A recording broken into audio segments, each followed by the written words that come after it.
Hi எல்லாருக்கும் வணக்கம். எல்லாரும் எப்படி இருக்கீங்க? நல்லா இருக்கீங்களா? இந்த சேனலை சப்ஸ்கிரைப் பண்ண எல்லாருக்கும் ரொம்ப தேங்க்ஸ்.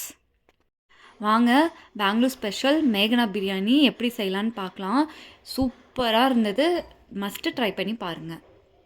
இதுக்கு நான் இந்த மீடியம் சைஸ் டம்ளரில் 2 டம்ளர் அரிசி எடுத்துக்கிற பாஸ்மதி ரைஸ்.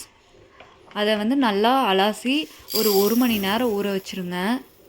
என்னதான் நம்ம கடையில் வாங்கி சாப்பிட்டாலும் அந்த வீட்டில் செஞ்சு மத்தியானம் செஞ்சோன்னா சாயந்தரம் சாப்பிடும்போது ஒரு திருப்தி இருக்கே, அதுதான் வேறு லெவல். அந்த மாதிரி வீட்டில் செஞ்சு சாப்பிடுங்க. நல்லா ஃபேமிலியோட என்ஜாய் பண்ணுங்க.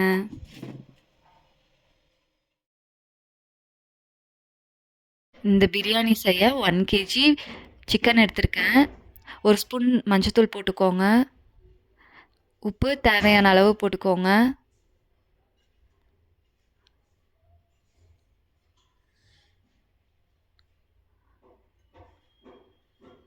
4 ஸ்பூன் காஷ்மீரி சில்லி பவுடர் போட்டுக்கோங்க. கரம் மசாலா வீட்டிலே செஞ்சுக்கலாம். அதுக்கு 4 கிராம்பு 4 கிராம்பு, 4 ஏலக்காய், 1 இன்ச் பட்டை, ஸ்டார் பூ எடுத்துக்கோங்க. இந்த ஜாதிக்காய் இருக்குல்ல, அதை ஒரு கால்வாசி அளவு நல்லா இப்படி துருவி எடுத்துக்கோங்க. துருவி எடுத்துட்டு இது மிக்சியில் அடிக்க முடிஞ்சால் அடிங்க. இது மிக்சியில் அரைப்படலை, அதனால் நான் கல்லில் போட்டு கொட்டிக்கிட்டேன். கொட்டி நல்லா பவுட்ரு பண்ணி எடுத்துக்கோங்க. அதையும் அந்த சிக்கனில் போட்டு மிக்ஸ் பண்ணிக்கோங்க.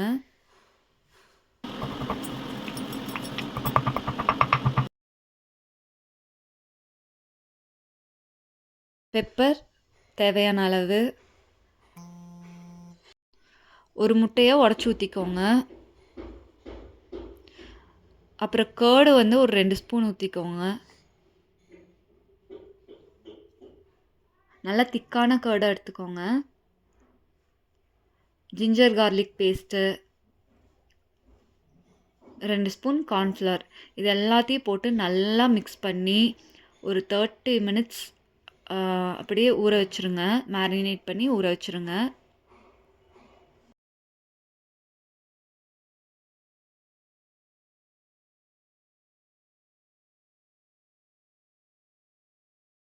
இப்போ 30 மினிட்ஸ் பக்கமாக ஆயிடுச்சு. எண்ணெய் காஞ்சிருச்சு. நம்ம இப்போ மேரினேட் பண்ணி வச்ச சிக்கன் எல்லாம் பொரித்து எடுத்துடலாம். இது சில்லியாக சாப்பிட்றதுக்கு சூப்பராக இருக்கும். நான் இதில் ஒரு 3/4 கிலோ சில்லி சிக்கன் தான் கிரேவிக்கு யூஸ் பண்ணேன். மீதி 1/4 கிலோ நாங்களே சாப்பிட்டோம் சில்லி போட்டு.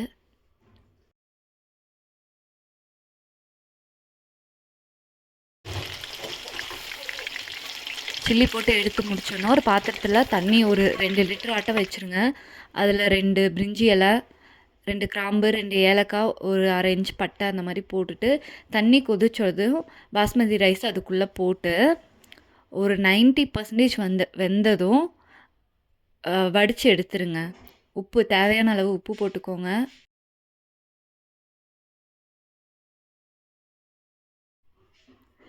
இப்போது தண்ணி நல்லா வர ஆரம்பிச்சிருச்சு. அரிசி போட்டுட்டு ஒரு 90% வேகட்டும், அப்புறமா எடுத்து வடிச்சுக்கலாம்.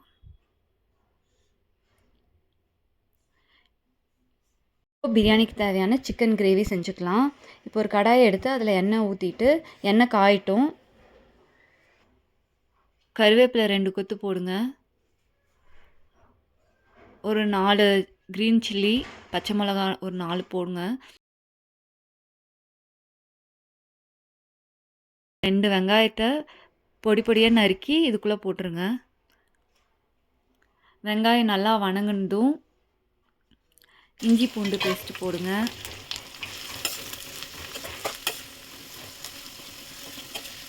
சாதம் கொதிக்குதில்ல, அந்த தண்ணி ஒரு 1/4 டம்ளர் எடுத்து அதில் ஒரு 2 பிஞ்ச் அளவுக்கு சாஃப்ரான் குங்குமப்பூ போட்டு ஊற வச்சுருங்க. ஒரு 10 நிமிஷம் ஊறட்டும். இப்போ சாதம் ஒரு 90% வெந்துருச்சு. வடித்து எடுத்துக்கிட்டோம்.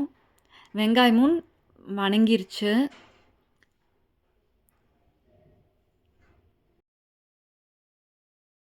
வெங்காயம் நல்லா வணங்கிருச்சு. இப்போது 1 ஸ்பூன் ஜிஞ்சர் கார்லிக் பேஸ்ட் போட்டுருங்க. 1/2 ஸ்பூன் மஞ்சத்தூள் போடுங்க. ஒரு 2 ஸ்பூன் காஷ்மீரி சில்லி பவுடர் போடுங்க.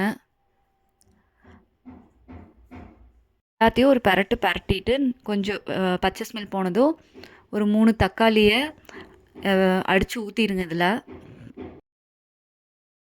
உப்பு தேவையான அளவு போட்டுட்டு கொஞ்ச நேரம் இது மூடி வச்சுருங்க. நல்லா எண்ணெய் பிரிஞ்சு வரட்டும்.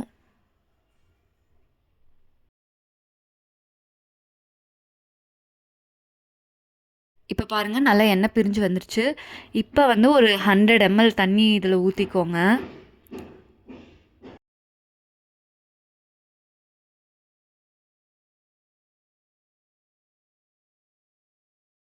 இதில் வந்து இப்போ ஒரு மசாலா ஆட் பண்ண போகிறோம். 2 ஏலக்காய், 2 கிராம்பு, 1/2 இன்ச் பட்டை எல்லாத்தையும் போட்டு நல்லா கொட்டி இதில் போட்டுக்கோங்க. இப்போது நம்ம ஃப்ரை பண்ணி வச்சுருக்கிற சில்லி சிக்கன் எல்லாம் இதில் எடுத்து போட்டுக்கோங்க. கிரேவி ஒரு 5 மினிட்ஸ் கொதிக்கட்டும். அப்புறம் இதில் ஃப்ரெஷ் க்ரீம் ஆட் பண்ணிக்கோங்க. ஃப்ரெஷ் க்ரீமும் கை நிறைய கொத்தமல்லி தலையும் போட்டு மூடி வச்சுருங்க. ஒரு 5 மினிட்ஸ் விட்டுட்டு ஆஃப் பண்ணிடுங்க ஸ்டவ்வை. அவ்வளோதான், இந்த பிரியாணிக்கு தேவையான கிரேவி ரெடி. இந்த பிரியாணிக்கு இந்த கிரேவி தான் மேலே ஊற்றி சாப்பிட போகிறோம். டேஸ்ட்டு சூப்பராக இருக்கும். நீங்கள் சும்மா கூட சாதத்துக்கு கூட வச்சு சாப்பிட்டுக்குங்க. வேறு லெவலில் இருக்கும் உண்மையாக. இப்போது நம்ம வந்து பிரியாணியை தம் போட ஒரு நல்ல அடிகனமான பாத்திரத்தை எடுத்துக்கோங்க. இது வந்துட்டு என்கிட்ட இப்போதைக்கு இதாக இருந்தது, அதனால் இந்த கடாயை பெருசாக அகலமாக எடுத்துக்கிறேன். இதே மாதிரி உங்கள்கிட்ட அடிகனமான பாத்திரம் இருந்ததுன்னா அதை எடுத்துக்கோங்க. எண்ணெய் விட்டுட்டு அதில் நெய் தேவையான அளவு 2 ஸ்பூன் விட்டுக்கோங்க. நெய் விட்டுட்டு அதில் பிரியாணி மசாலா, கிராம்பு, ஏலக்காய் 2 கிராம்பு, ஏலக்காய், மராத்தி மொக்கு 1, ஸ்டார் 1, 1 இன்ச் பட்டை,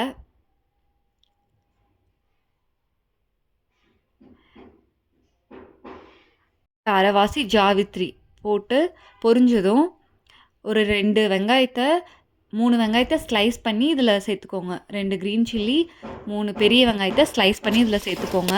இதில் நல்லா ப்ரௌன் கலராக வரணும் அந்த வெங்காயம்.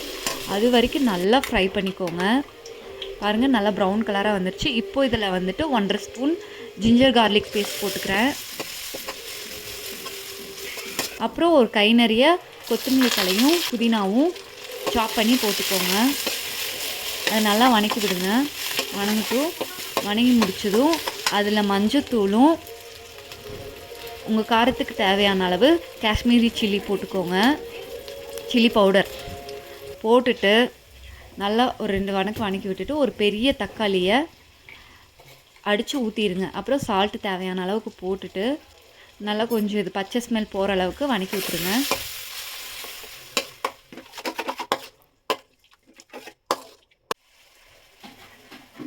பச்சை ஸ்மெல் போயிடுச்சு. இதில் 2 ஸ்பூன் திக்கு கர்டு போட்டுக்கோங்க. போட்டுட்டு ஒரு கிளறி விடுங்க.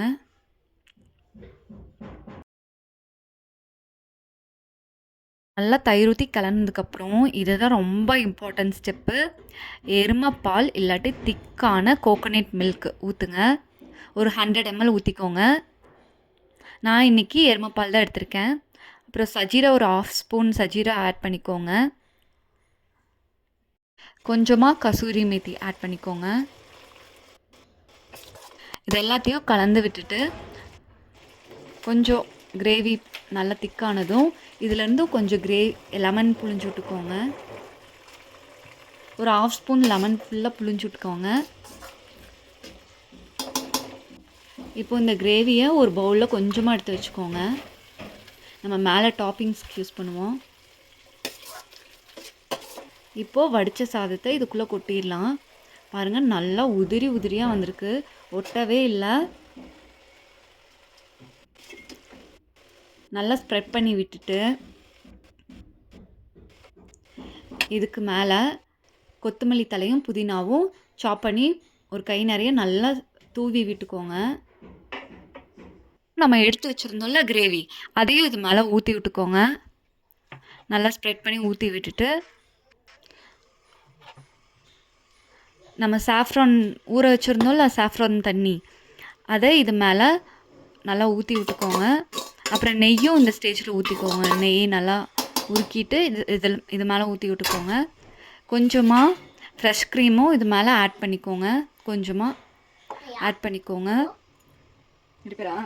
அவ்வளோதான், ரெடி. இதை மூடி போட்டு மூடிட்டு ஒரு வெயிட்டான ஒரு கல் எடுத்து இது மேலே வச்சு 5 நிமிஷம் சிம்மில் வச்சுருங்க. 5 நிமிஷம் சிம்மில் வச்சு ஆஃப் பண்ணிங்கன்னா சூப்பரான பிரியாணி ரெடி. இதை ட்ரை பண்ணி பாருங்கள். டேஸ்ட்டு சூப்பராக இருந்தது. நல்லா உதிரி உதிரியாக, கொஞ்சம் கூட சொதன்னு இல்லாமல் நல்லா உதிரி உதிரியாக இருந்தது. நல்லா இந்த பிரியாணியை ஒரு பிளேட்டில் போட்டு அது மேலே அந்த சிக்கன் கிரேவியை ஊற்றி நெட்ஃப்ளிக்ஸில் ஒரு படத்தை போட்டுட்டு பார்த்தா சூப்பராக இருக்கும். பாட்டுக்கு உள்ளே போயிட்டே இருப்பான், நம்ம பாட்டுக்கு அப்படியே சாப்பிட்டே இருக்கலாம்.